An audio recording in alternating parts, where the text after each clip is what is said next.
Twins, yeah. Don't know how I'm feeling here, yeah. I've been outside, bitch. I've been outside, bitch. 2020 twins, yeah. Don't know how I'm feeling here, yeah. I've been outside, bitch. I've been outside, bitch. Yeah, lately I've been way more self-aware. Getting high is really hard to care. I think I'm eternal, I'm impaired. I've been too internal, my affairs. Mental illness really isn't rare. Trauma never really get repaired. Everything is air. Everything is Jesus peace been hanging by a prayer. I don't think I'm really getting saved. Demon time is every other day. Money make a pretty bitch behave. Money make a nervous nigga hate. Money motivation make the man. Money going down affecting plans. Money turn to powder, turn to Zans. Stop, I don't give a damn about the cockpit. I don't wanna set up in an office. Money coming in like a goblin. I don't talk shit, I'm about it. I took the Molly, no test kit. Me and my niggas real reckless. I got the dopest, no stretching. Extra, please come and get this. Back when I was just 11, didn't have no bread, and yeah, I wasn't down now. Didn't have to fucking contemplate it, I can compensate, it was the damn time. 20 twins, yeah. Don't know how I'm feeling here, yeah. I've been outside, bitch. I've been outside, bitch. 20 twins, yeah. Don't know how I'm feeling here, yeah. I've been outside, bitch. I've been outside, bitch.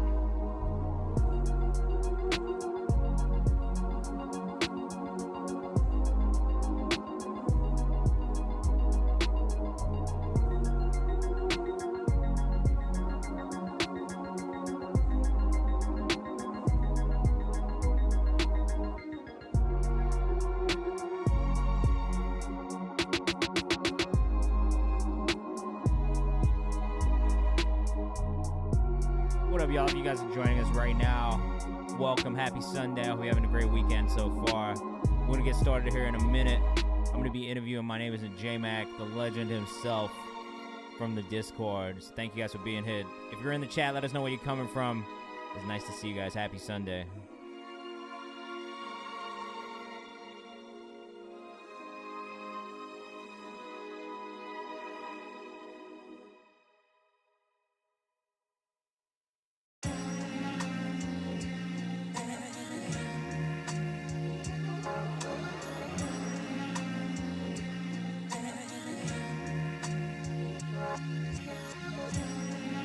We got Child's Music in the chat. What's up, my dude? Happy Sunday. I hope you've had a great weekend so far.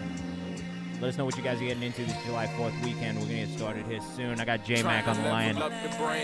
Artistic presence. We're going to do some cool shit. We're going to talk about some music. Never ever be questioned. We not related, never brethren. I remember when my Got Beezy in the chat. Welcome back. Happy Sunday. Got these. Money bags stacked up like some casualties. The past is in the past, but I might smack you if you passing me. Niggas think that Mac is sweet, so muscles getting atrophy. Really not a rapper, just a caster of analogies and fallacies. 22 was good. Welcome into the first time. It's great to have you. Thanks for stopping by. Self-acceleration, seldom hesitation. How could I take criticism from a middle of the nation ass nigga? 750 wasteland of some cases they ain't get us. Making up these sentences was never in your club. I wasn't trying to pay for membership.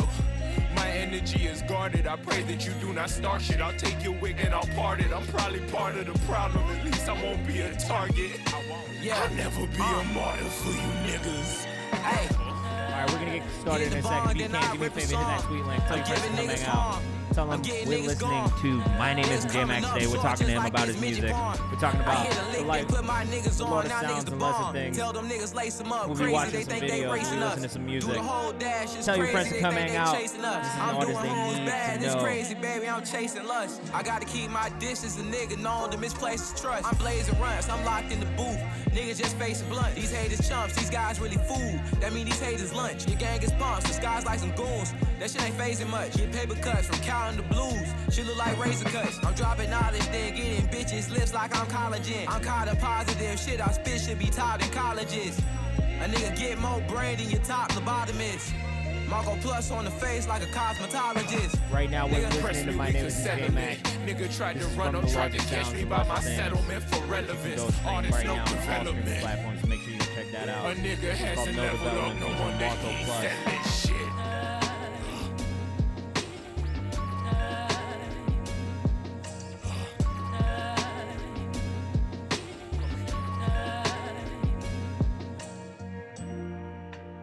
If I'm still around tomorrow, will I be glad? Yeah, nigga, What up, Shane? We got Love MGFT in the chat. Happy Sunday, Cardinal in the chat. My mic is, I can't turn it louder right now, unfortunately. My settings are a little jacked up. We'll figure it out as we go. Don't ask me where I'm making extra movement, pessimistic, extra moody, schizophrenic, superhuman, extra breath for extra shooters. Next to me, don't press a nigga, please. Press me, we could settle it. Nigga tried to run up, tried to catch me by my settlement for relevance. Artists, no development. A nigga hasn't leveled up, no wonder he ain't selling shit.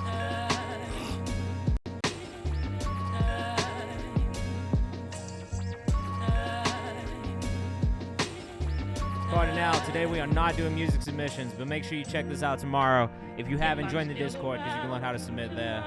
Submissions for the music review stream will be open on Monday. Today we are not doing that. Today we are talking to My Name is JMack about his music, about the album, and we'll be doing a little interview here. So you're gonna find out a little bit more about my first signing to Genius Distro, and also just an amazing artist from Newport News, Virginia. So stick around. This is our first interview on the channel so far. So we're gonna get into it in a second. Trying to dodge the prima donnas with their Prada and their dollars, going gaga for the commas. Money matter to these women, but don't matter to my mama. Yes, my father is a doctor, my ambition never prospered. I'm a photocopy, Saho cropper, never real the image. We're gonna get started here in a second. What up, baby Mandel? Good to see you. I hope you're doing well. Hope you've had a good weekend so far. We might just get straight into it, honestly. But they make these verses worded, hope you understand. I'm gonna bring J-Mac up right now. Inside my home. A couple thousand fans, a couple friends, I'm still alone. Fuck. What up? A symptom of these ends. I'm more What up, than J-Mac? just a victim, but I hardly been a man. I think we got you. We got you. Oh, Yeah, and voice don't sound like Joe DeC, like the vocoder shit. anymore? Or I still do. Nah, you sound alright now. Hey, we fixed it. So I guess we're gonna get into it. Doing this on stream, but welcome to Kayvan's house. Obviously, you've been here forever. For everybody who doesn't know, my name is JMack. Who are into Earl Sweatshirt, Tyler the Creator, Kendrick Lamar, Isaiah Rashad. You will absolutely love his music. 757, which is News, Virginia. So if you guys are in from the DMV, let us know from the chat. Fans here, if I'm being honest. I was going crazy already. Oh yeah, We're gonna 100%. talk- Where could I see the chat at? I have to pull up the stream. On Twitch? It should be there though, in the bottom left corner. It either, which is a bit weird.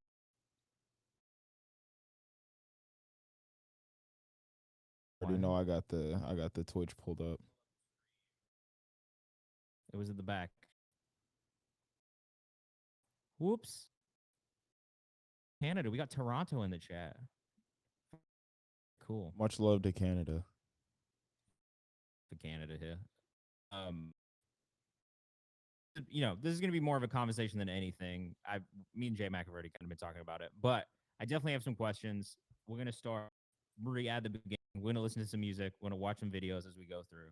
But I always like to start at the beginning, man. Like, I feel like getting how... Oh, well, thank you for the stub.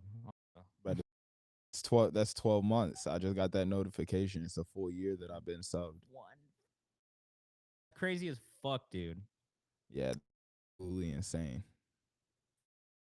Because I do want to talk to you kind of about how we met in the first place and how you got here.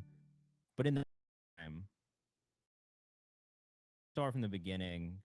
Not his career, but because I feel like it really is your life, at least for me, right? That like formed my musical taste and found myself musically, right? How introduced to music, like as a kid, like what kind of stuff did house like? Do you have any memories of music growing up? Like for me, it was like being in the car and shit and listening to my dad's CDs. Yeah, 100%. My dad was big on Earth, Wind, and Fire when I was growing up, and my mom was, of course, into like the Mary J. Blige and the Jodeci, the 112, like the early R&B stuff. So I grew up with kind of background, but really my inspiration in music and like the stuff that I got into and my early taste was all kind of defined by the stuff that I was not allowed to listen to. You feel me? Parents didn't want me listening to hip hop at an early age. So uh, it was a difficult time in the household when they found out I was listening to like early Odd Future and like Bastard, Goblin, the early Earl tapes and stuff like that. Songs from growing up, like before you kind of found your own way with like Goblin and Tyler and all that stuff. Uh, when I was a kid, I remember my mom had the double-sided disc set of like the past or the three-sided disc set of the past, future, or past, present, future Michael Jackson. Uh, I would just listen to that box set like all the time. I was big on Michael Jackson growing up.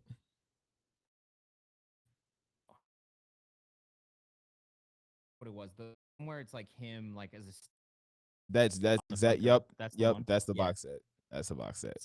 same box set on my crib too. Yep. For that, I remember listening to a lot of Stevie when I was a kid because my dad loved Stevie Wonder too. Like Motown, general. Growing up as well, and then having like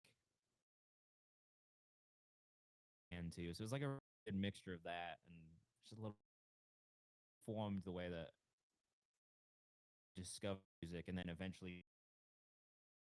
So, like, I did want to know what make music initially. Like, was it something you always wanted to do? Or was it something that you kind of just I mean, like anybody that uh, I don't I feel like most people have a 16 written down in their phone somewhere, like written down in the notes app. I feel like everybody wants to rap.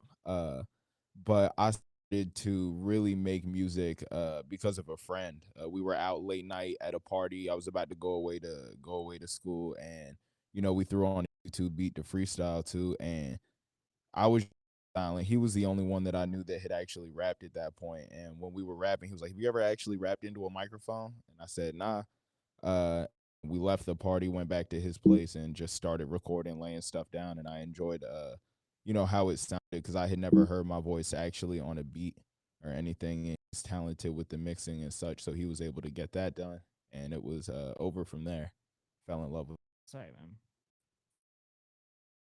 I guess what did you want to do? So for me, there was like three different career paths that I think I went through, especially right. Like I think was like, oh, I want to get into politics and do like and then I was like, I hate, this. And then I was like, I want to doctor, and then I was like, I don't think I 10 years.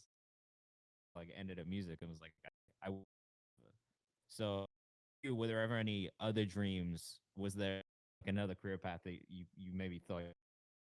Oh yeah, for sure. I mean, I try to be real honest about it. My father's a pediatrician, so he's a doctor. I've been interested in medicine my whole life. So when I went to school, that's what I thought I was going to be doing, and then uh oh, got substances, decided, you know what, I feel like more of an English major than a biology pre-med student.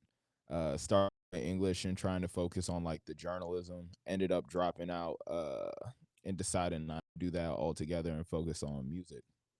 As Yeah. I definitely wanted to be a doctor at first, and then that whole was not for me. And then when I went to do English and journalism, I kind of realized how much I hate the media and or like picking uh not necessarily picking a side, but I like the idea of the facts coming out before presenting it from a specific point of view. Uh, I feel like journalism. I was just told by a professor that used to work at CBS, he said that journalism is about picking the side of a fight and reporting it. And I rock with that because it's like it doesn't have to be a fight, you know. I've also never really wanted to be a journalist. Like I don't know the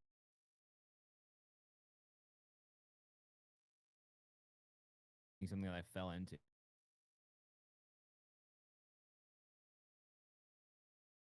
I think that it kind of comes from that journalistic the journalistic operations kind of come from falling in love with something and trying to find a way to be around it, and it's like naturally covering it and finding a way to bring more exposure and light to it. I feel what leads one to journalism on a specific topic, you know. I don't know that I for anything else. I don't even know that I consider myself a music journalist.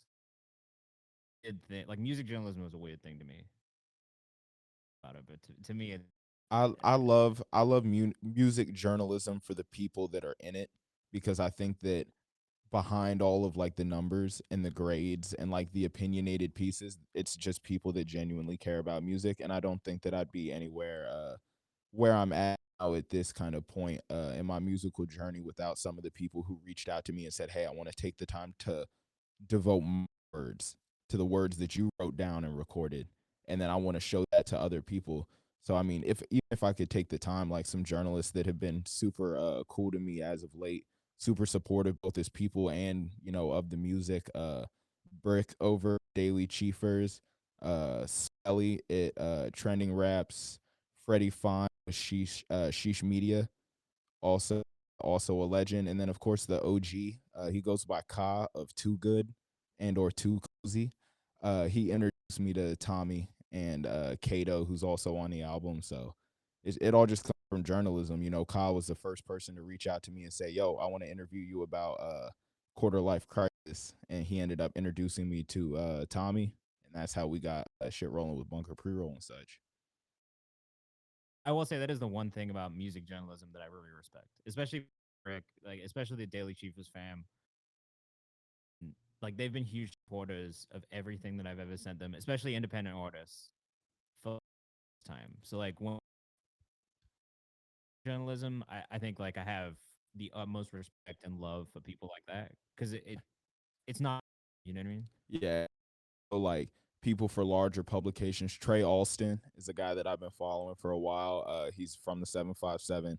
I hit him up to just do bios for me because he's written for Complex and things of that nature. And then of course Jacob Moore over at Pigeons and Planes. Just so many people that are right now about underground music. You know, it's insane. Actually, sorry, we've gotten off script here, but that's also why I really love like what's happening on TikTok with all these curators. Like shout out to Annabelle, shout out to Justin, Travis, like Oh yeah, all the people like that who are just Dan. discovering new music. Yeah, discovers music. Also, cool Yeah, guy. music is the guy, bro. We love Yeah. him. I just think that it's a type of blessing when you have people like Annabelle, Travis, uh Jabrin Arcliffe, I believe is his name. If I Yeah, can't Joe Brand, bro. yeah, He's sick. phenomenal. Also from the 757. It's a unique type of blessing when you have somebody who has an audience that's willing to take the time and say like, "Yo, this is this, you know, let me put you on somebody that I enjoy." To me. So it's all surreal, you know, it's a blessing. And I try to give thanks wherever I can with that. Because not a lot of artists are like that as well. Like there's out there who just kind of ignore it. I made a TikTok about this where I was like, yo, you just gotta support the people who support you. Boy, in the chat, yes, you absolutely can ask questions. There is gonna be a section. So at any point, if you have questions you want to drop in the chat, let me know. I'm gonna put those into a list and we'll come back to them towards the end. Through some of my questions. If you want to ask questions at any point, please drop them in the chat. I'm gonna jump back a little bit because you mentioned that you dropped out of college, uh, then kind of make music, and that was like the start for you, right? So Yeah. tell us kind of that story, like how like I'm sure your parents out of college, right? Nah, not really, because at the time, like I said, I'm blessed, you know, to have both parents that still love continue to support me. I never take that for granted, you know. At school, like I said, I was real deep into just a variety of different substances, and I was just told by a psychologist at the school, like the first time that I had ever seen somebody there, they said, "Looks like s- you're not thriving, and that's really not where you should be at. So I think that you should just go home and figure out what you want to do, because aside from the drugs and stuff, he was like, it seems like you're having a real debate within yourself about whether or not you even want to do this." And I was what, a semester away from finishing, like 9 credits away from finishing. And I honestly, most of it was in my mind a debate between whether or not I wanted to just leave school and 9 to 5 job and kind of live like uh some people that I know that really just work 9 to 5 so that they could live how they lived in college on the weekends. And I was always more about just trying to make music uh, and pursue the passion. So when I dropped out, it was for a medical discharge at first, to go to rehab and get my mind right. But then I didn't like a year and a half just so that I could pursue the music, and that's where we're at now. So Did you find that as to be a really hard transition for you to have and just how did that impact you creatively, I guess?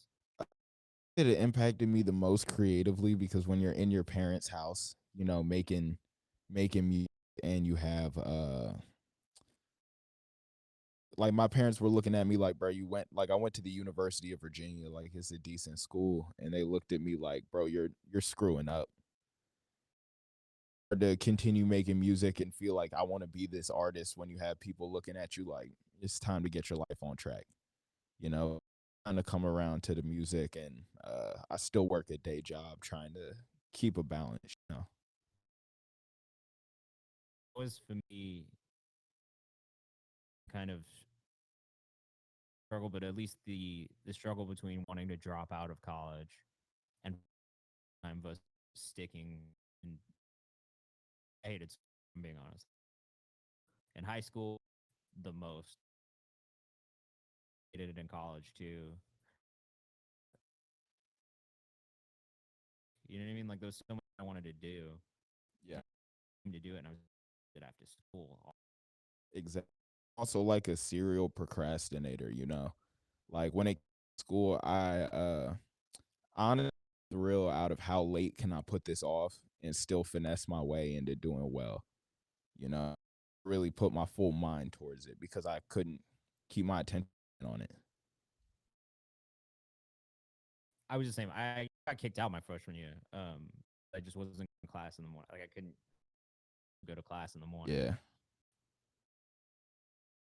Honestly, if there's any college kids here in the chat, just go to class. This is like a cheat code in itself. Like you just go to class Yeah, for the most actually pass. it's insane. I mean, I was blessed while I was at school. I was a videographer for the university athletic department, so I was traveling around with the football team doing like coaches film and stuff like that. So that's another thing I thought I wanted to do for a long time, is work in like athletic, yeah, and or athletic systems and operations. And that now either, but like that forced me to be on schedule. I would have dropped out like my first year had I not had that, because it's like I had to show up and be at practice to film things and or to do media related stuff from like 7 in the morning to like 11. So there, and then I had like after that it's like what am I going to do but go to class, just finish out the rest of my day. So when that ended, when everything kind of went downhill cuz I just didn't have that structure anymore, you know. Started and was like immediate, every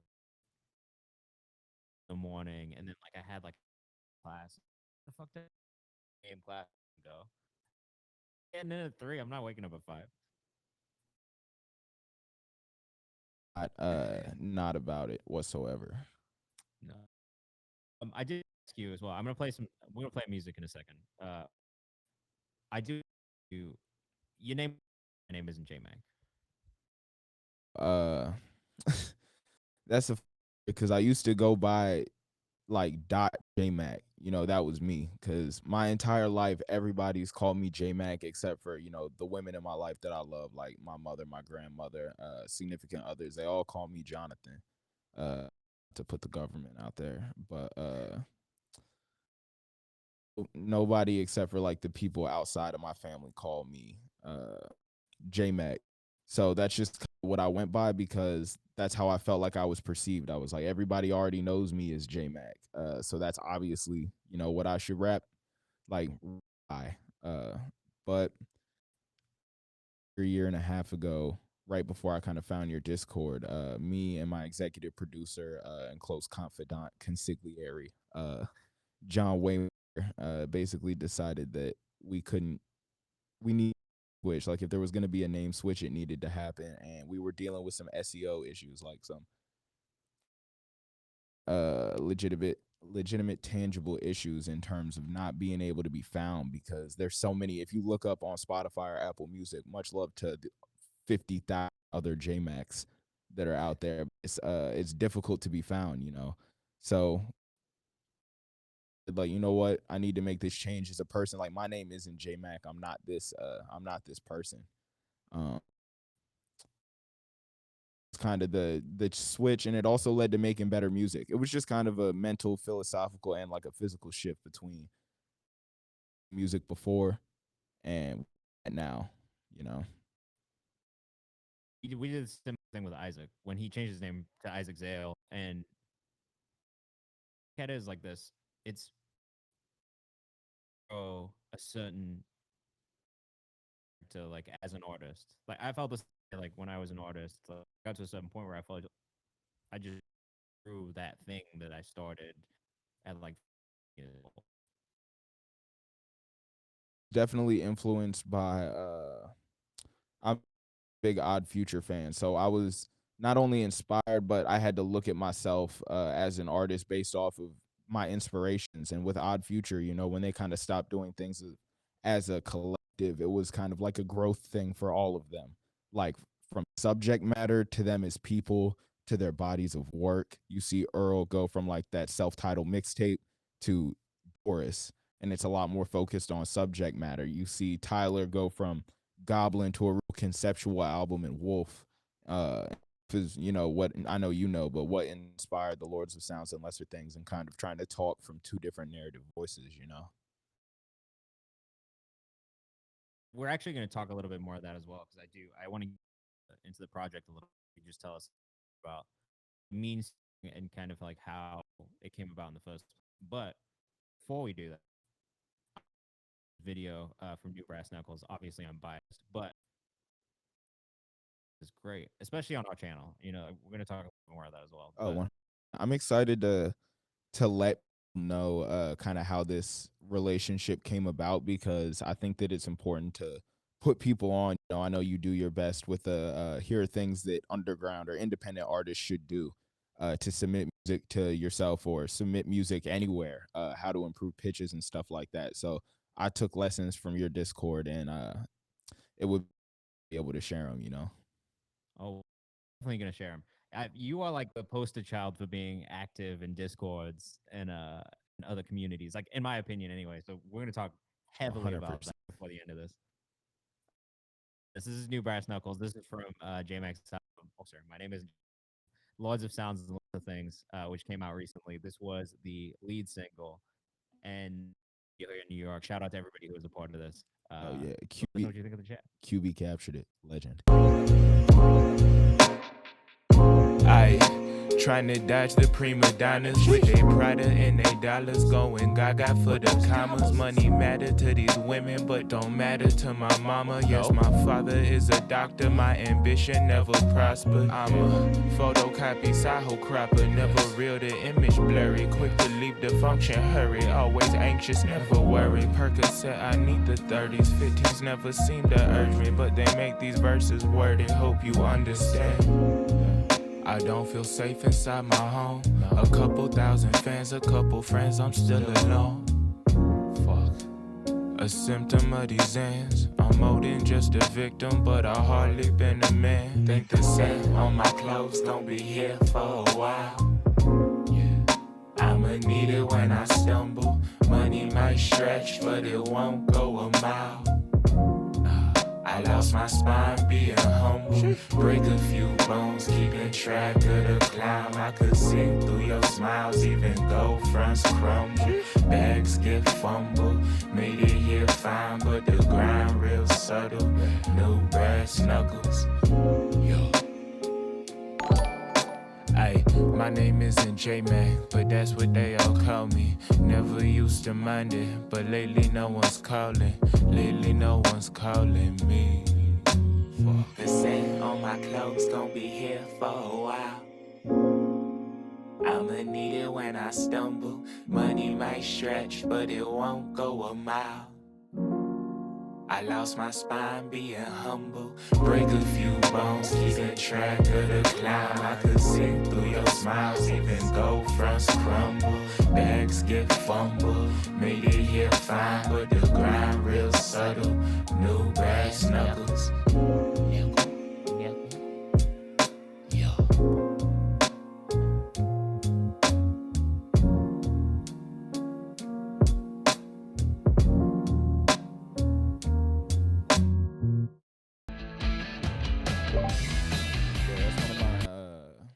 one of my favorite songs that I've ever made because it took a lot of people around me personally to tell me like, yeah, you got to talk about something different.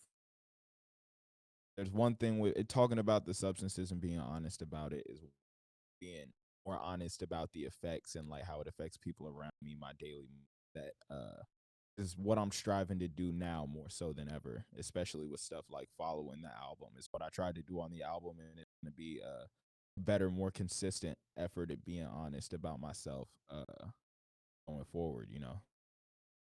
I think that's one of the things that for me to you musically in the beginning anyway was that honesty and that candidness in the music because like that for me is that's a huge I don't like to listen to else on that song is one of my biggest issues with honestly is like I love his music. I never feel like I've connected to this human being through his music.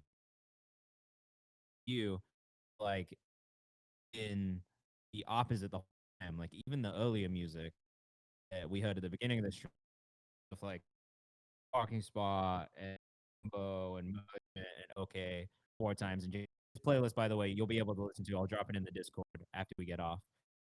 But songs like that, on I were things that immediately of being like, yo, like this is I know who this artist is.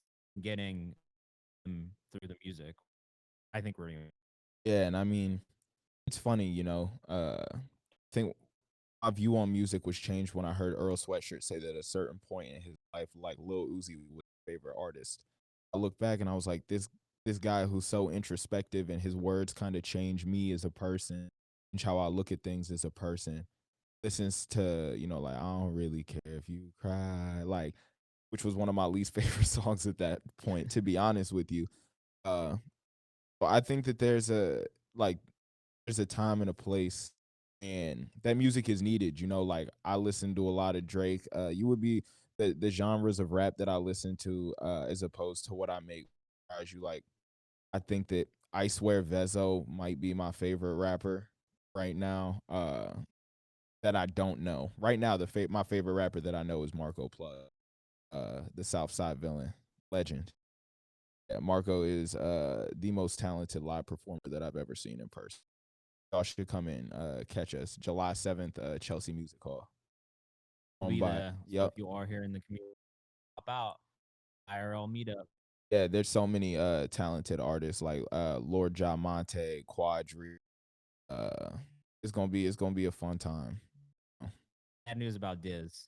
Oh I was yeah, very excited. it's real sad about Diz. I hope that he gets better soon. I'm gonna try and link with him or try and link with them up in New York when I slide back up for Hula Fest on the set. He's gonna be in New York doing 2 shows. So make sure you go to either or both. Both would be ideal, but if you can't make both, bonus.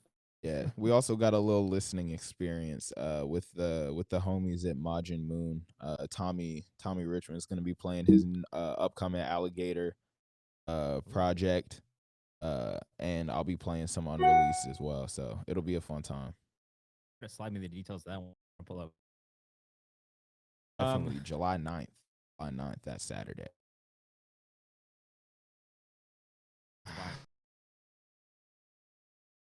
Damn this vacation. Damn. Um, A whole lighting so- situation just got fucked up. oh no. Hold on a second. Hold on a second. There we go. I came back very quick. Yeah, it's like motion detecting in here. So clearly, I'm a very sedentary person. If I could sit here having a whole conversation and the lights are just like, yeah. All right. So back to the stream. I watched New Brass Knuckles. Obviously, that came. He met, 12 months ago, I guess. Wanted to kind of ask you what it looked like from you. Obviously, I know what it's like.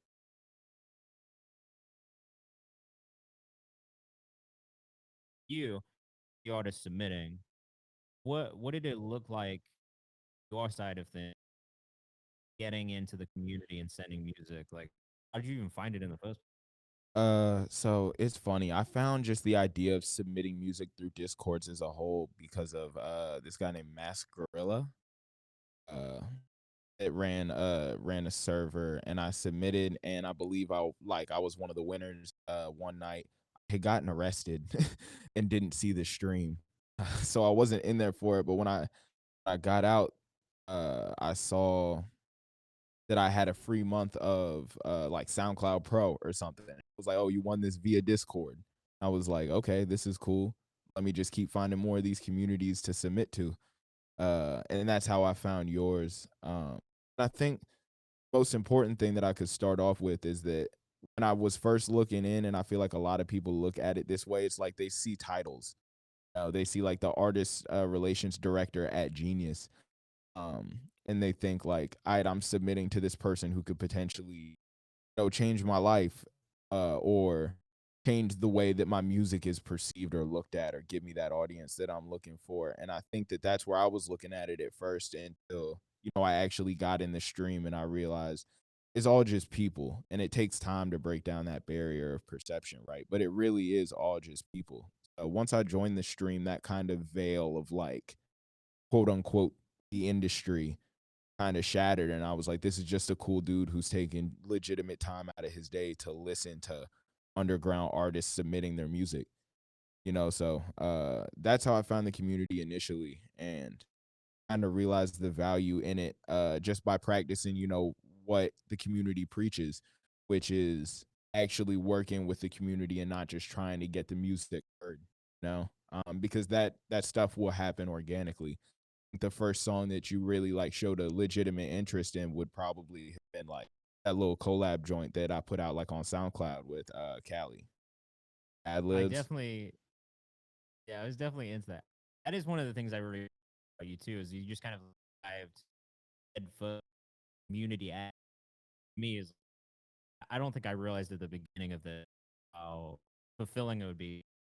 Also just how cool it would be to see work together just from being in the together. You've even outside of the Kayvan's House community though, or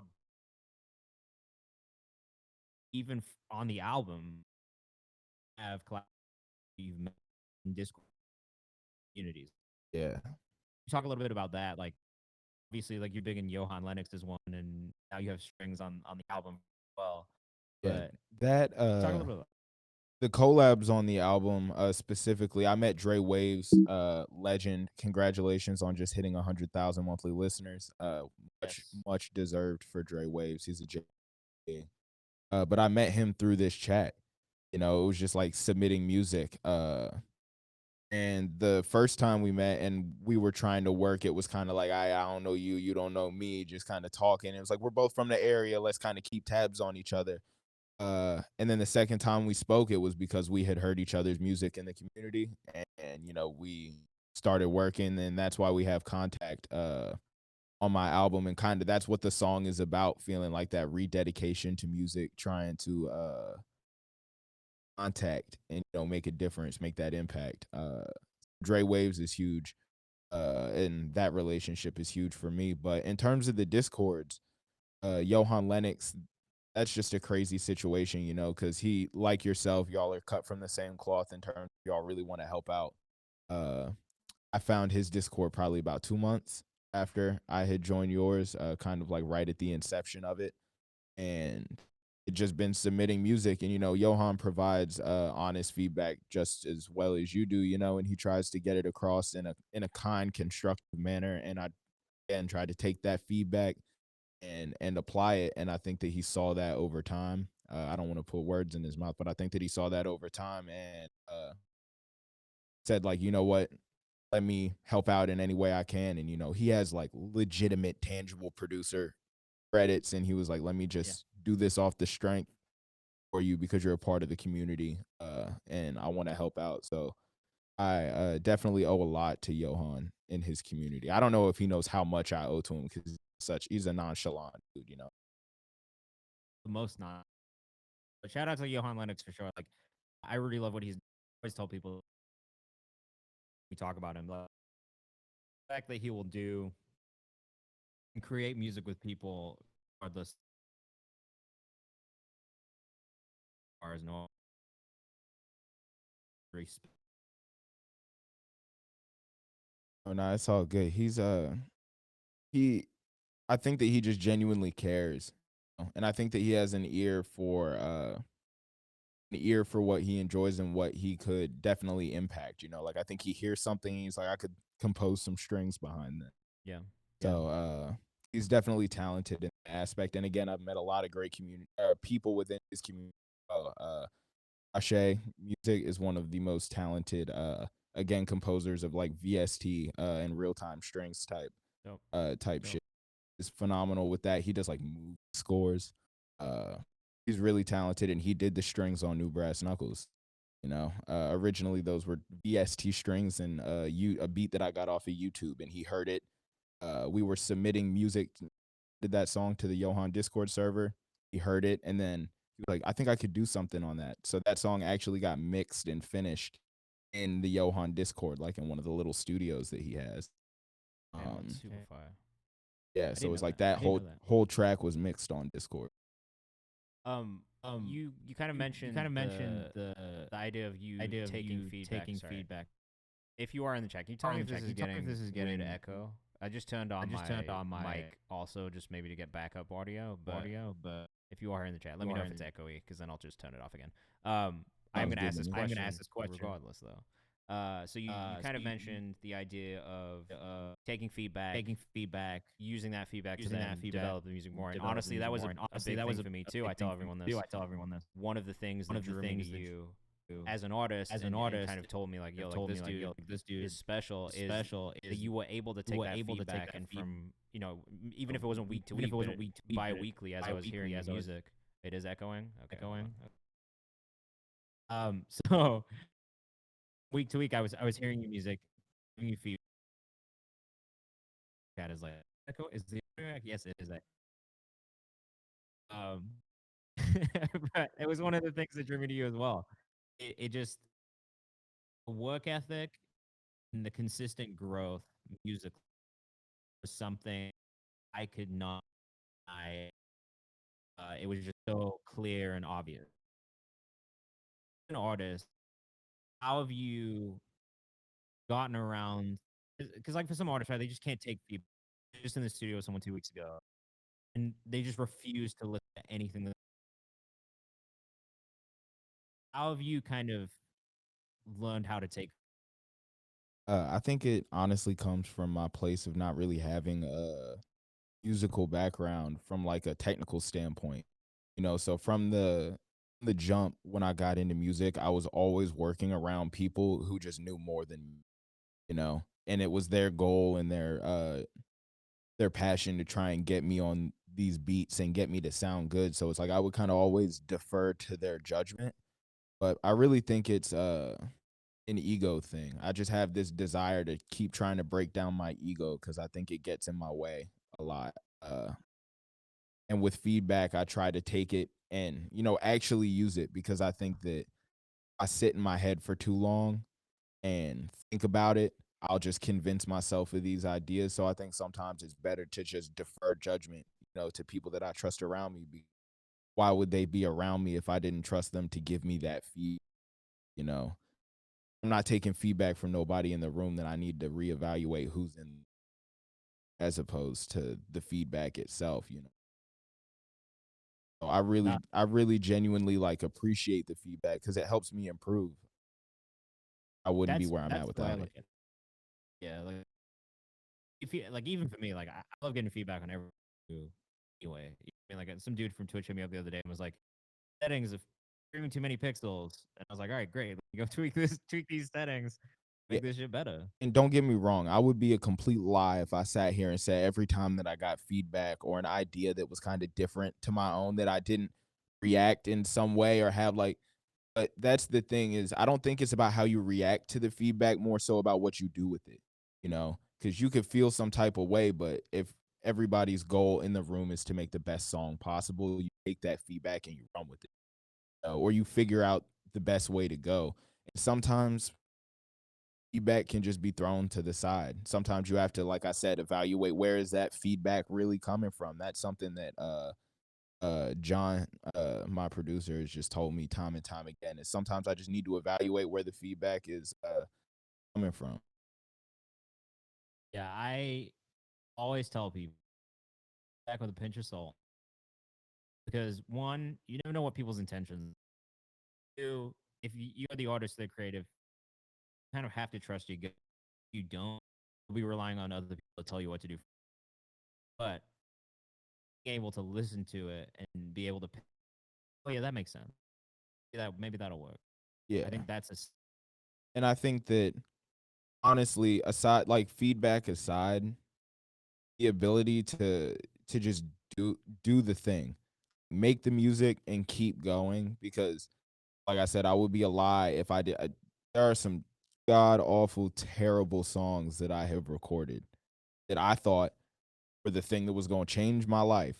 And if it weren't for the people who told me, like, yeah, that should be reworked on, like, those songs would have come out.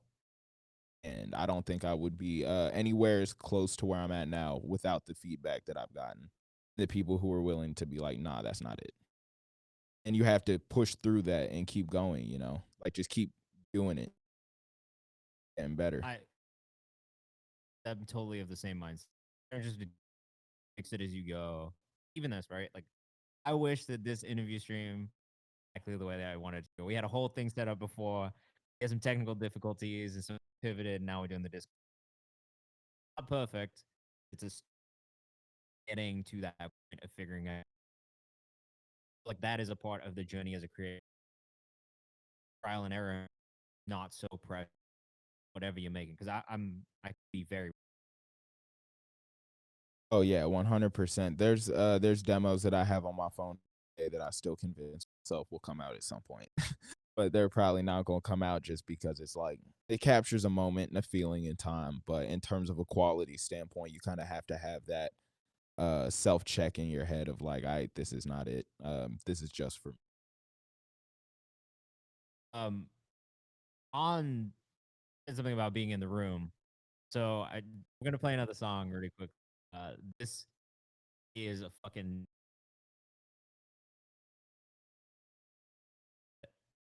it's name is J-Mac and Tommy Richmond. Uncle pre-roll, which you may have heard, it just dropped. Amazing. Shout out to Cold Vision who did an incredible job. I'm gonna play it. Let us know what you think in the chat, as always. And after that, I've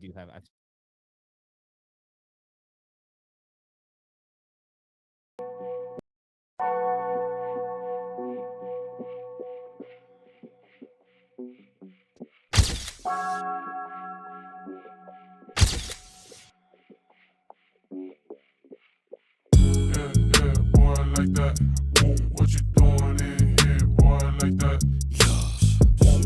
I feel like the least important one in the room. Everybody there don't care, I assume. I'm about to dye my hair blue. Yes, I. People think I'm really, really cool. Yes, I. The fuck I'm supposed to do?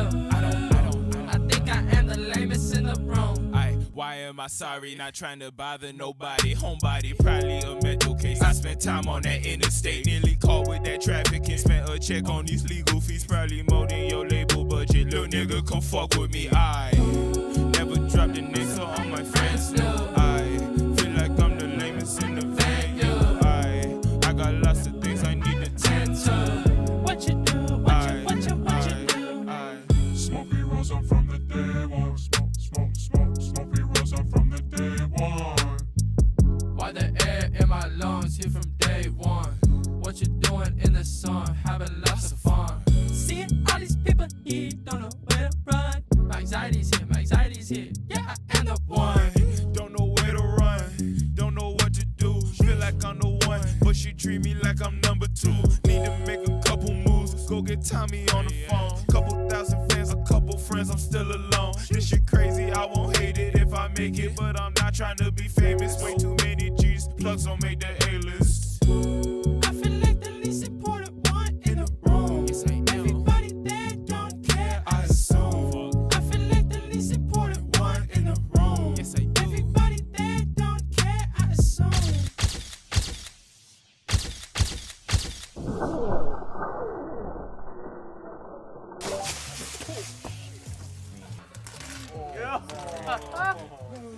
I appreciate it, bro. That concept means a lot to me because obviously, like I said, to school, I'm not running in niggas' houses. Not a thing that I do. So it was fun to kind of act and put myself in that mindset, and then kind of enact that sentiment of like the least important one in the room, because that's what the video is about. Is like in that moment we felt, because a little backstory about the song. This kind of came after me and Tommy went down to a little music event down here in the 757 with a bunch of artists that were on Pusha T's Airwave Music group, and we went down there, and me being from the 757, I love Pusha T. Got to see him in person for the first time that night, and when Tommy and I were there, we just kind of realized, like, we think we're doing something with music, but here's all these people who are like co-signed by Pusha T performing at this packed venue. Like, we dead ass feel like the least important ones in the room right now. Like, we just felt like we had nothing going on. So the next day, when we're just kind of defeated, like, we were talking about it, like, goddamn, I was kind of rough on the ego. Playing some UFC 3, just kind of forget about it, was when I got sent that beat, John Wayne Meyer. And we just decided that song took like 15 minutes to record, like my childhood. With Tommy's MacBook, Logic, a Focusrite, and like a short dynamic mic. Got it done quick. It's your first song to break 100K.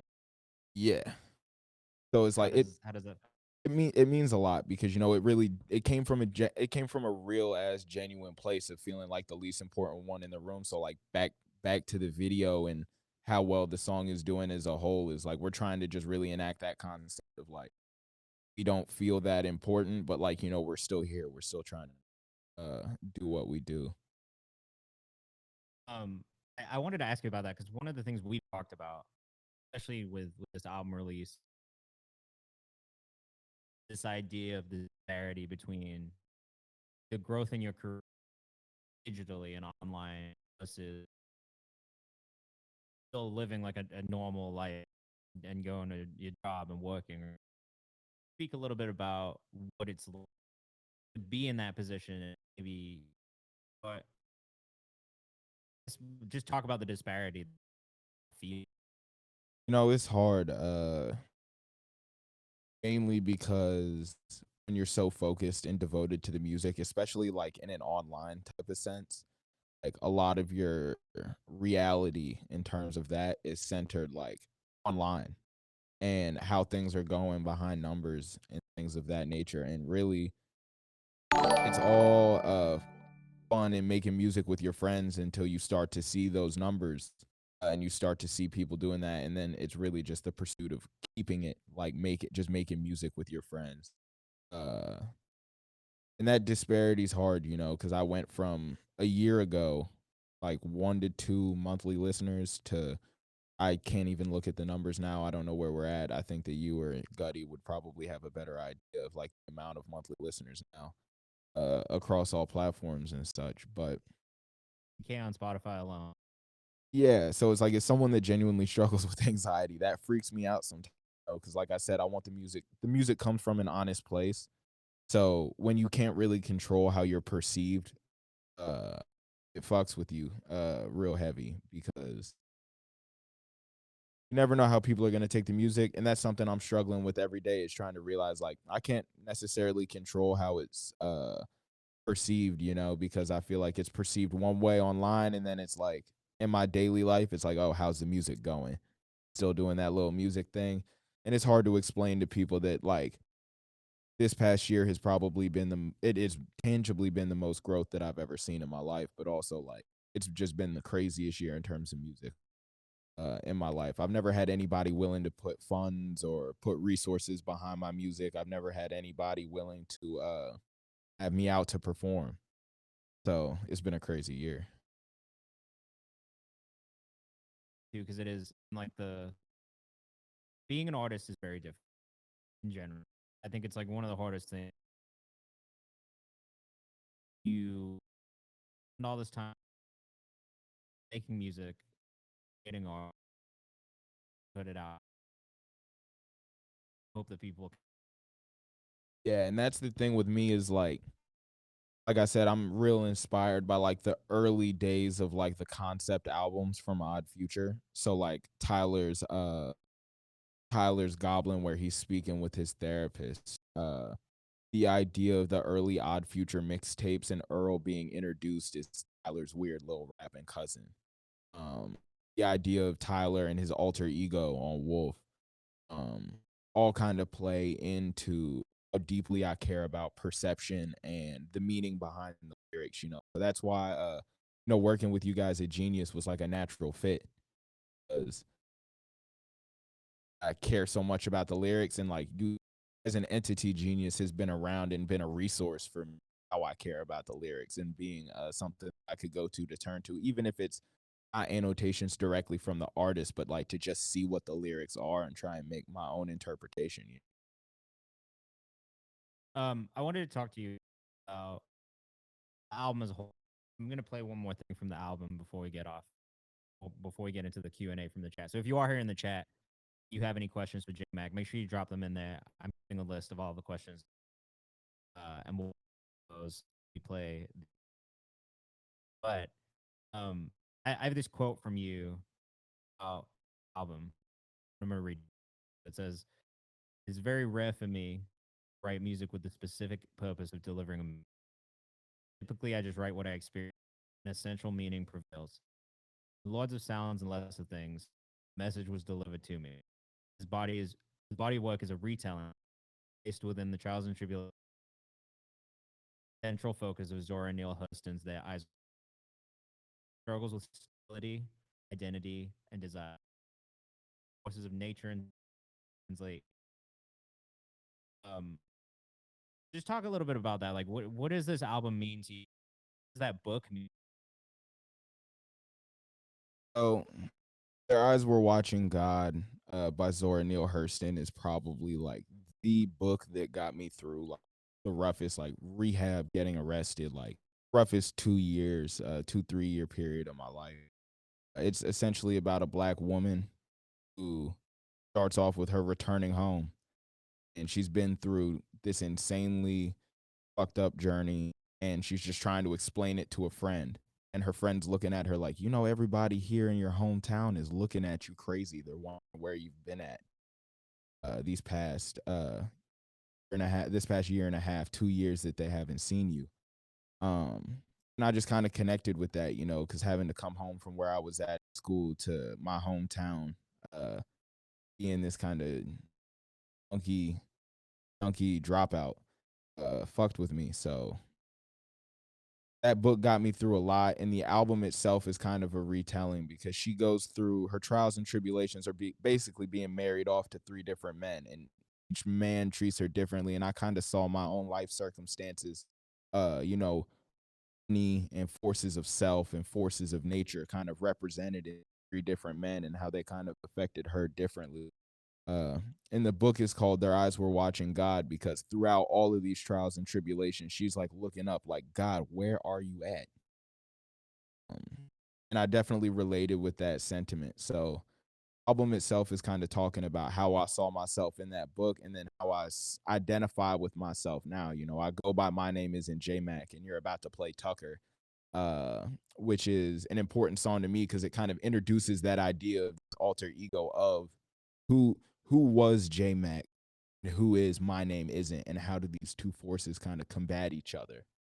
So that's the struggle for identity and stability, and kind of trying to work through two forces of myself and you know, past experience, aggression, sadness, abuse, and the emotions that brings. So the album is really just my first real, in my mind, my first real attempt at being genuinely honest with past, where I've been, and it's starting to get into where I'm at now, you know.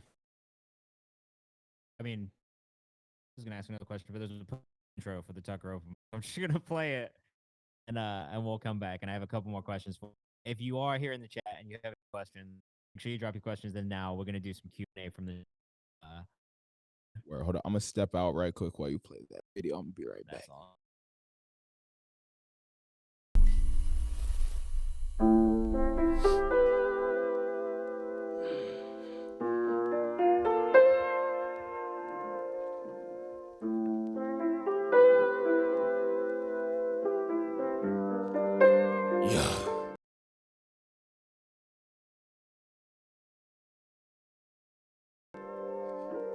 Ayy, real depression, keep my pistol, Danny Glover, lethal weapon, no protection, it could bust at any second, intersections, better cross with Smith & Wesson, never stressing, learn my lesson, get the message, mama told me I'm impressive. I got a foreign little bitch, she too good to me. Keep her to the side to keep it 100. I got more than one and they all down the ride. You can't be surprised, in love with these digits. Making some money, too big for my pockets, too big for my britches. Shipped up by Pacific, I'm not that specific with all these narcotics. Niggas never really got to work shit wholesale. Pusha T said they was riding on coattails. Oh well, I ain't really worried about niggas. I ain't really worried about nothing. I've been outside on substance, I've been outside on something. I ain't really worried about time. Nigga, I'm worried about mines. Been on my grind. I ain't worried about mine now. Ayy, nigga was good. I took a perk and it made me feel good. Just took a Xan and it made me look good. Got me a bad bitch, she made me look good. Nigga was good. Watch where you look. This shit is one for the books. Dropped out of college, I ain't hit the books. This shit just sound like a whole bunch of hooks. Who wanna ride with a nigga like J-Mack? 2 shots, lay him down flat, that's a placemat. Payback, nigga tryna get me from the way back. Racetrack, I'ma do a lap, run a fade back. Wave cap, niggas got me tight. Never, light like feather. I don't really fight cause that's too much effort. Nigga want hype, but he not that clever. Hey, who got the rat name? My name isn't. Who from the bad like, hey, let's get it. Chain on frigid, ain't no scrimmage. Remember my name, nigga, I think that this is my year. Nigga, we here. I took a perk and it's too hard to steer. I took a perk, disappear. I took a perk, disappear. Yes. Aye.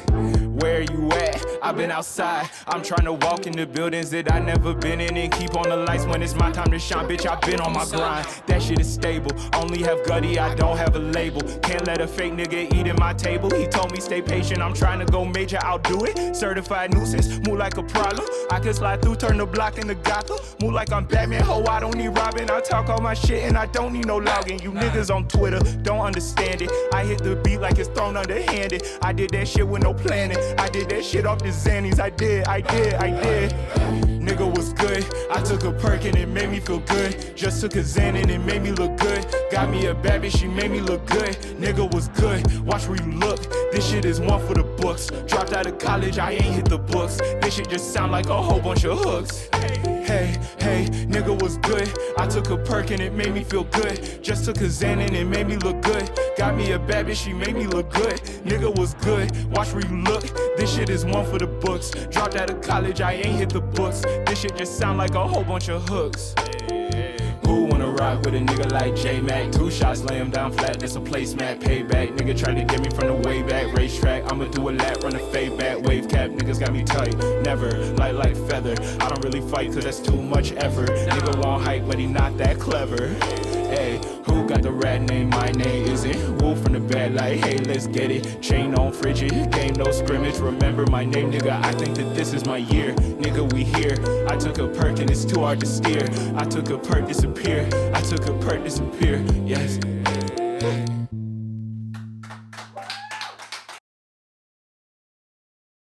Mean. Come on. Yeah, that joint's a lot. You really killed that performance, bro. I appreciate it, bro, because I'm not kidding when I say that that was probably the fifth time like ever. Like rapping into a microphone for any audience of any kind. That's the time I ever performed. A lot of credit and a lot of the praise should go to the team behind. I like to say their names every time I bring it up, but Ricardo, Jenny, Kayla, Jose, Lionel, I think I already said Jenny. Yeah, the whole team was, and Andres as well, just phenomenal in terms of instilling that confidence in me and letting me know like this is what you do. We're here to help you. You know, so that performance was a lot, and it's also the first time I was out in LA for me. You performed a show that night as well. How did talk a little bit about that show? That was crazy. The Everything is Punk show, put on by Tommy Richmond, is experience that everybody should go to. You feel me? Uh, it's basically just good music and good energy. Everybody there shows up with the understanding, like, all right, we're about to get active and we're about to be engaged. So it was a fun time. We did that at the Bader House out in Silver Lake. It was decent sized room, about 100 people that we fit in there, and we got active. Gutty sent me a video of it. Everybody knew the words to pre-roll that. Yeah, that's the first time I think that I've ever been. Like I said, that was the sixth time that I've been on stage, and definitely the first that anybody knew the words to any song that I've ever made. Like singing it back at me, it made me want to hand the mic to them. Like, oh, you know it, like you got it. So it was a fun experience, and it's all so surreal. One more question, kind of about that, because obviously, you're years into your career doing this role. I think for me, when I look back, when I was an artist, right? There's like these specific moments in my career that really all out to me, and what kind of all. What are some of those moments for you? This doesn't have to be like in the last year, like throughout your career as a musician. What are some of the moments that stand out to you the most as those core memories of you kind of coming? It's all just little moments of perseverance. Feel me? Like little moments where I feel like I need to do a better job of looking back at myself and being like, all right, if this music shit is what you really wanted, like there's moments in which you prove that and you did that. And you got to just keep doing that. And the more times that you force yourself out of your comfort zone, like good things will continue to happen. So when I look back on those moments, I would say the first one would be performing it at a small little venue in Charlottesville that has since been turned down and turned into office spaces. I hate it. But I had broken my leg like a week and a half before my first time ever stepping on stage, and I was like in a boot, and I was like, I gotta go on stage still. Like I need to perform at least once. I need to try this music stuff out. So I went up and had a terrible performance on a broken leg and a lot of painkillers. And just doing that as a whole, I look back on it and it's like, that's kind of when I decided that I wanted to do it, regardless of how nervous I continued to be on stage. I think the next moment would probably be my first ever house show.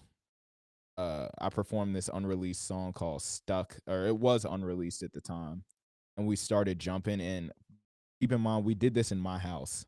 With like 100 people, niggas done jumped through my floor. Like we just broke the entire first floor. We cracked the central beam of the house. The house was shifted. They had to come and put it up on stilts for like 3 days just to be able to fix like the central core of the crib.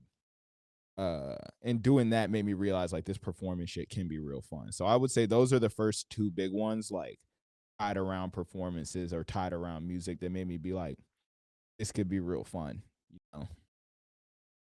That's tight, bro. One of mine is recording my first song in college. Somebody who now has been like in my life since then, but I recorded it in his apartment with his stuff in his bedroom. He makes no music at all.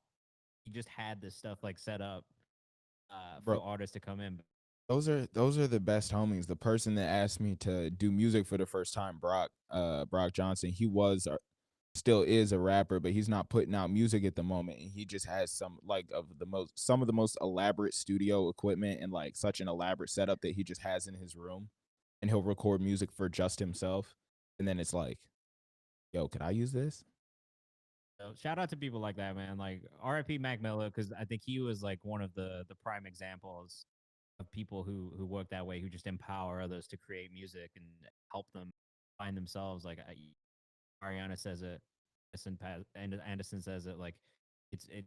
Everybody who ever came into contact with Mac and people like Mac Yeah. always remember that shit. I mean, like if I had to pick like a top 3 favorite rappers at any point throughout my life, I would say it would be like Earl, Vince Staples, Schoolboy, and then like Tyler, obviously as well.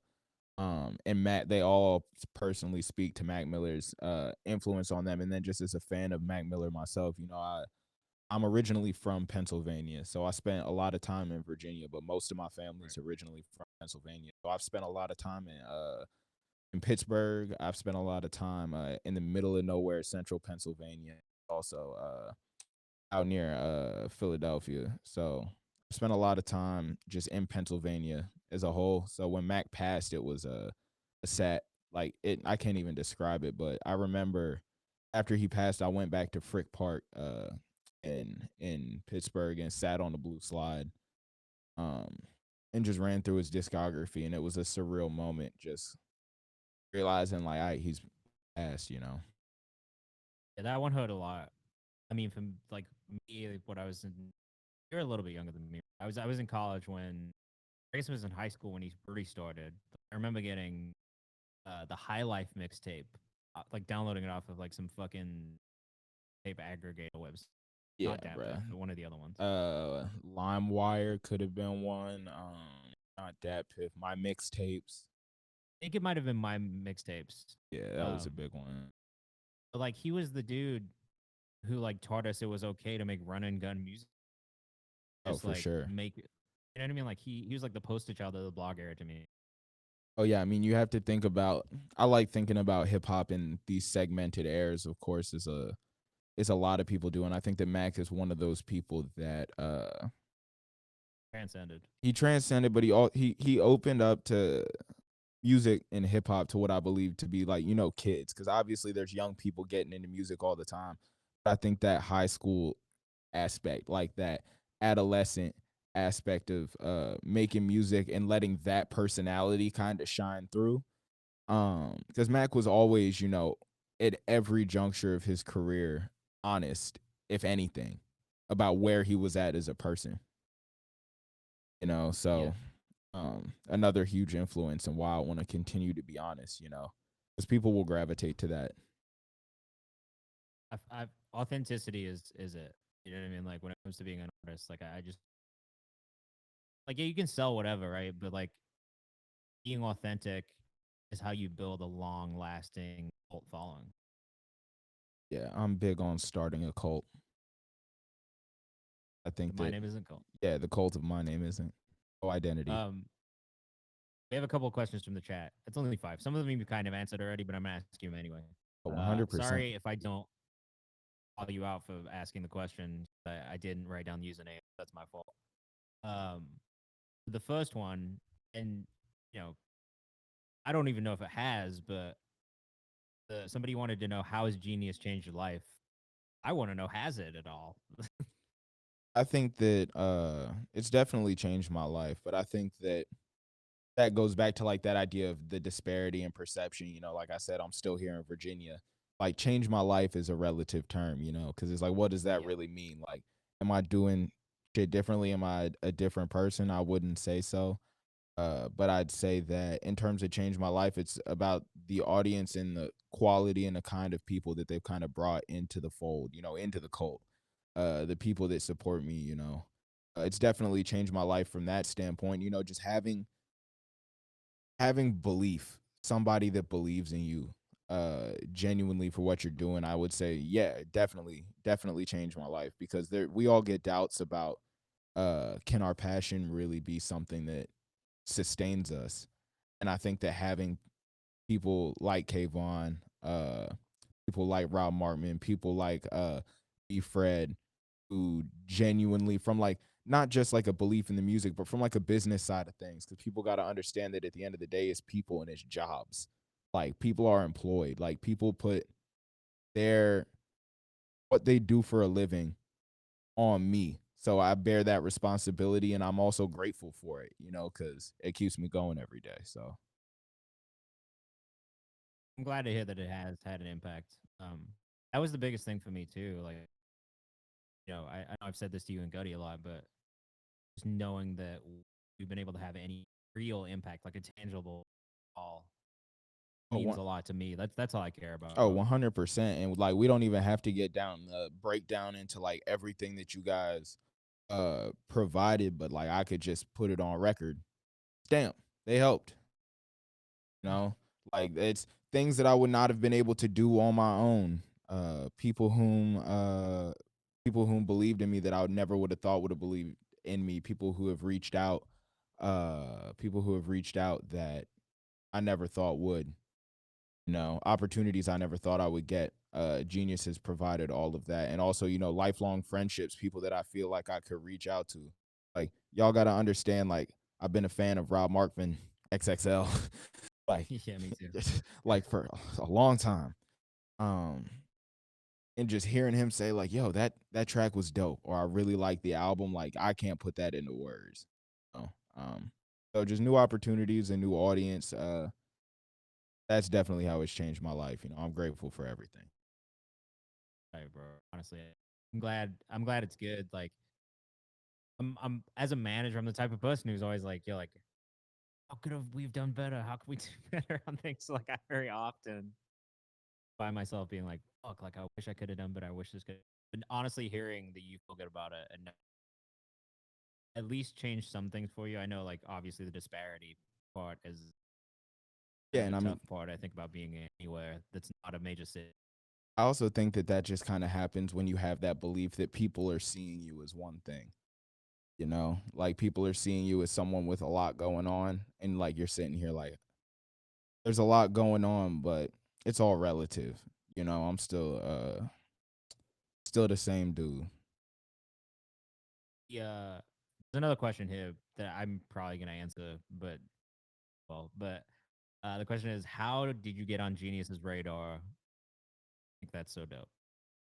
uh Effort, I would say. And that's not to say that there aren't other people out there putting effort, but it's effort like outside of myself and being willing to put myself aside. Like, submitting to discords is not an easy thing to do every week. Like, to just keep it seems real simple. Like, it's join a stream, submit your music, uh get it heard, and have people say that they like it, gain new fans. Like, that's the goal for everybody. But I think I learned more in the moments where I submitted a song and they didn't get to it, and I had to listen to other people.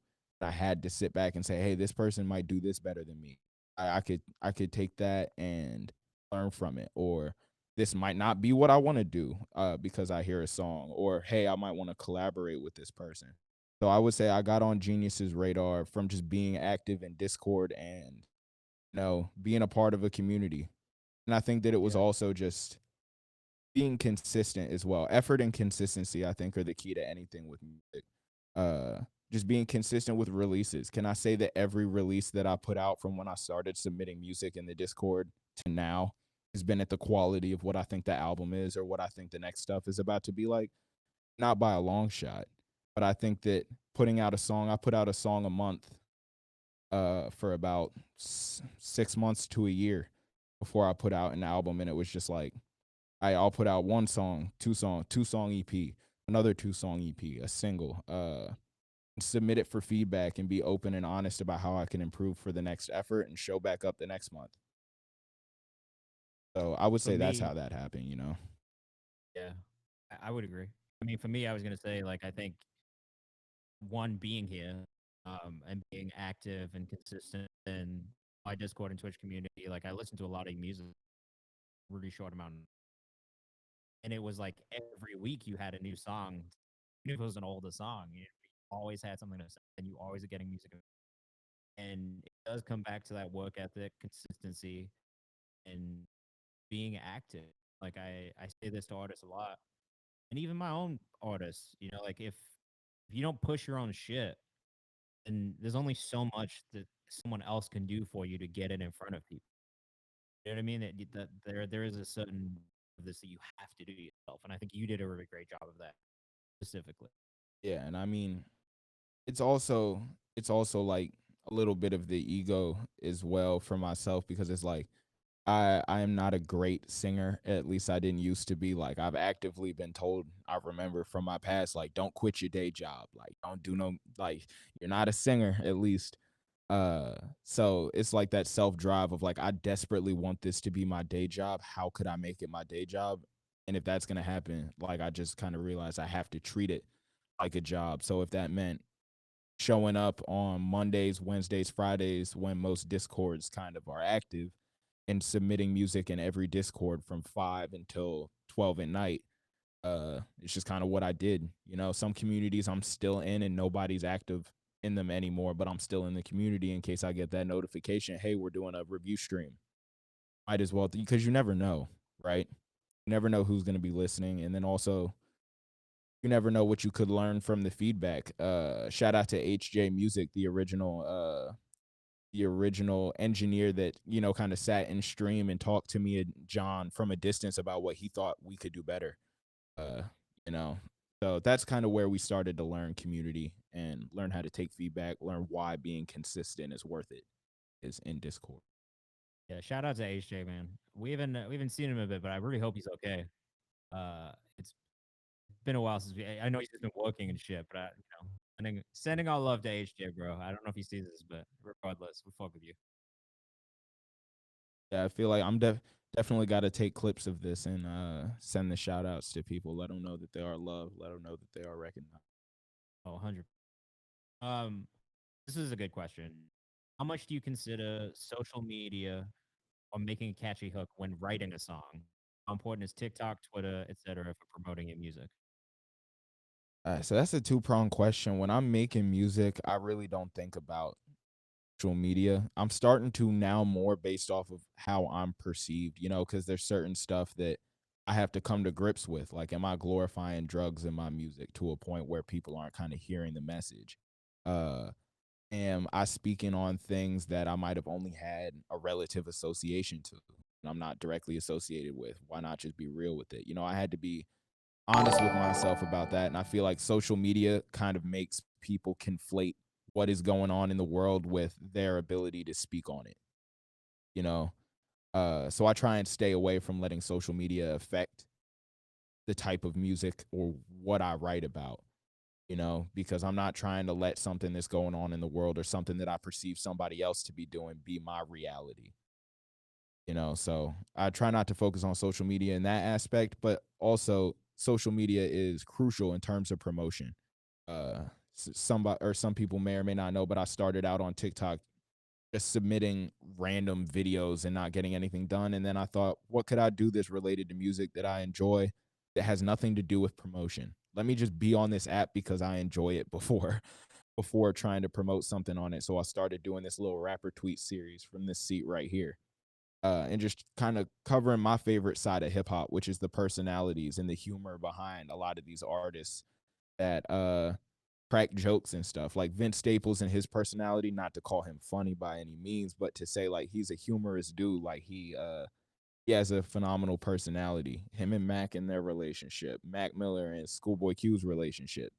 Mavi is also someone who just has incredible takes on social media. So the rapper tweets was really to just cover a side of hip hop that I love, which is the intelligence and the humor behind a lot of these artists that I respect so much, and that gained traction. And from that, I was able to do little things like put my song underneath the video and have 5, 10 people comment, "Hey, what song is this behind this video that I'm watching?" Or have people follow me based off the rapper tweets and then post a video about my music and have those few fringe people that are like, "Oh, I didn't know you did music too." Uh, so it's all about finding something on TikTok specifically that you don't cringe and or hate yourself for doing first and foremost, and doing it often and finding a way to integrate your actual passion behind it. No, TikTok is definitely crucial. Instagram, I believe, is still crucial, regardless of how hard they make it for themselves with that app. I think that Twitter is a more niche community of people that you should definitely be connected as well. And if anybody who watches this or anybody who's in the chat right now has any questions, like I might not get back to you right away, but please hit me up and ask me about any of this. I will cross outlets that I believe do good work for underground artists. I will send names of underground artists who help some who might know more than me or who support other underground artists. I'm willing to just give any advice and share my experience, because ain't no way but together. You feel me? Heck, bro.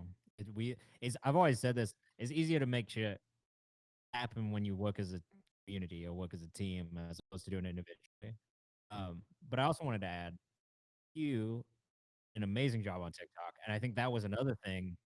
When we're talking about getting on my radar, at least, like I was looking for that. It's like finding artists who are savvy and understand the social media landscape. Again, that doesn't mean that you necessarily have to be huge on social media, but being active and understanding what you can make work for you was a big part for me. And Yeah. seeing you work hard on TikTok. And also with advice like this, I like to say like everybody's experience is different, and don't let what my reality is in terms of this promotion and social media stuff be your reality in the slightest. There are blessings that I have or things that I've done in terms of like work that have made the social media grind easier. Like I'm experienced with DSLR cameras. I'm in a studio that I work at right now where I'm a videographer and I produce podcasts. So it's like this is not my mic, those are not my cameras. Uh I just have certain things that put me in this position to be blessed, and anybody can make it happen. You don't have to have all of this. And there are certain things that can just be done by anybody, like being consistent.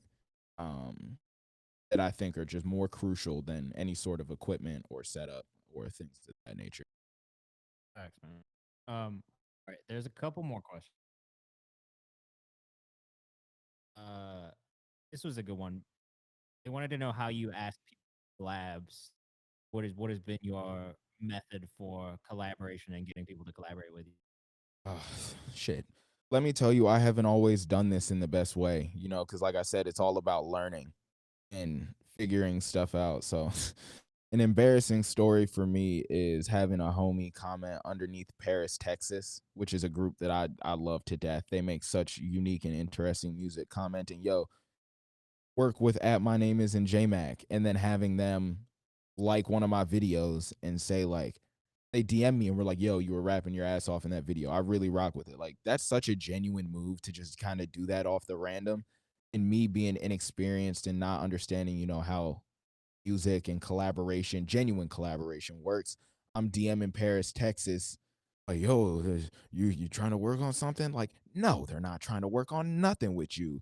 Because they got their own stuff going on that you're not privy to. So I've definitely gone about it the wrong way in the past. But they were respectful back to me and were like, "Nah, we got other stuff going on right now." And I think that it's more so about creating a genuine connection first, right? It's about meeting these people and figuring out like why do you make the music that you do, or who are you as a person? Because when you don't do that, it can be as simple as texts and numbers.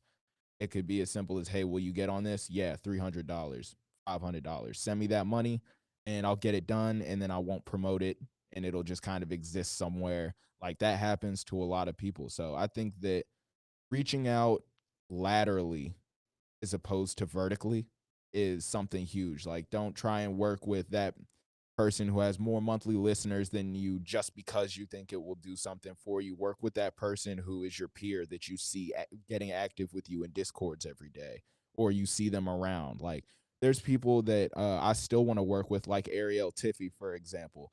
There's not a day that's gone by in the past 6 months that I have not seen her in at least one discord submitting her music, submitting Layaway Love, the music video, there's other, I'm trying to think who else. Josh A Music, again, in the Johan Lennox Discord.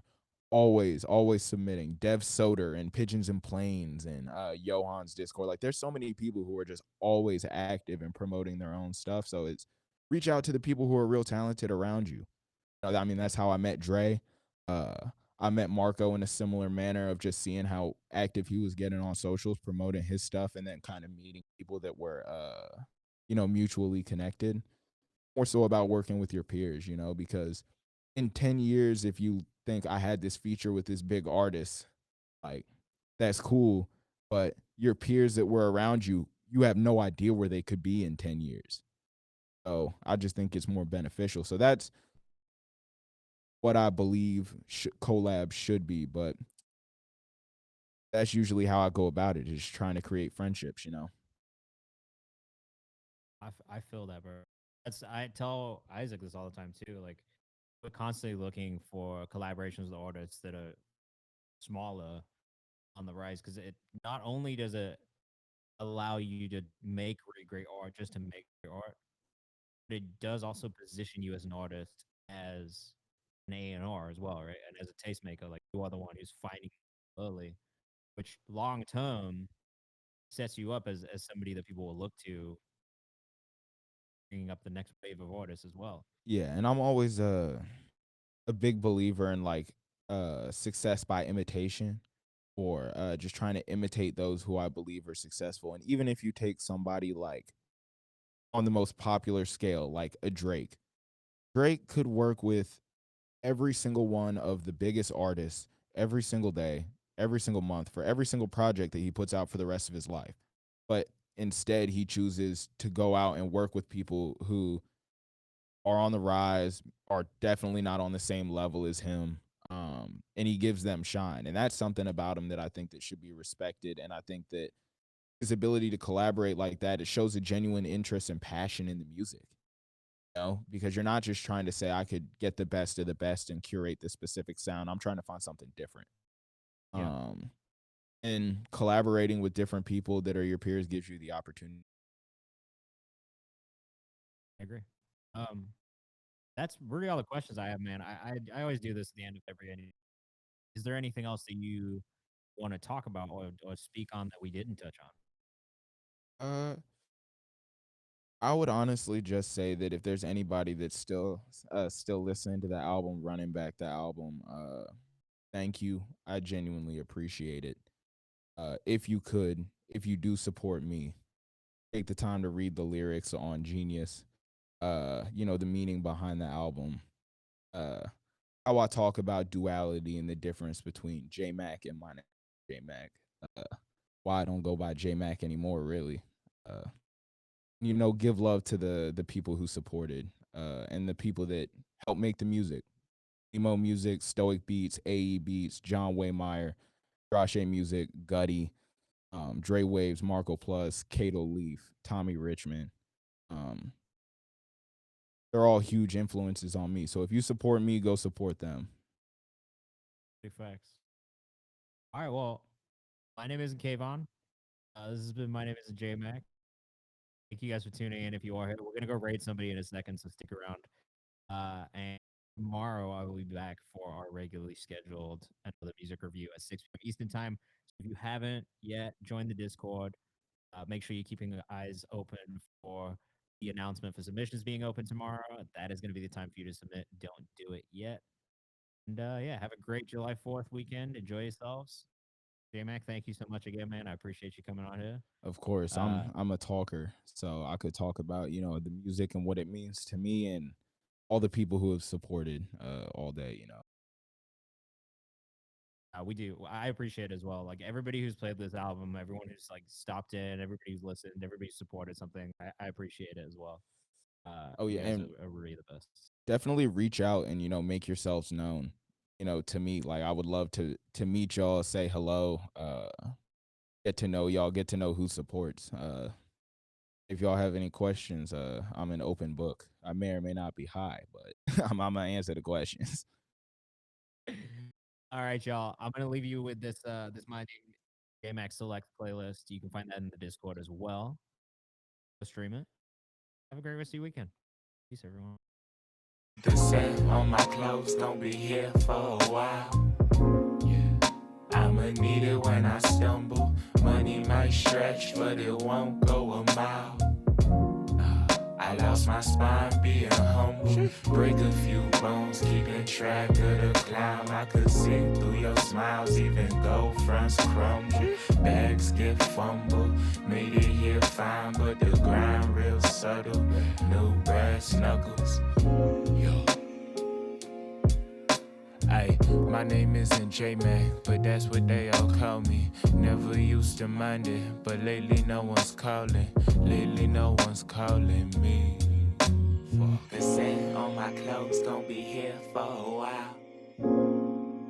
I'ma need it when I stumble. Money might stretch, but it won't go a mile.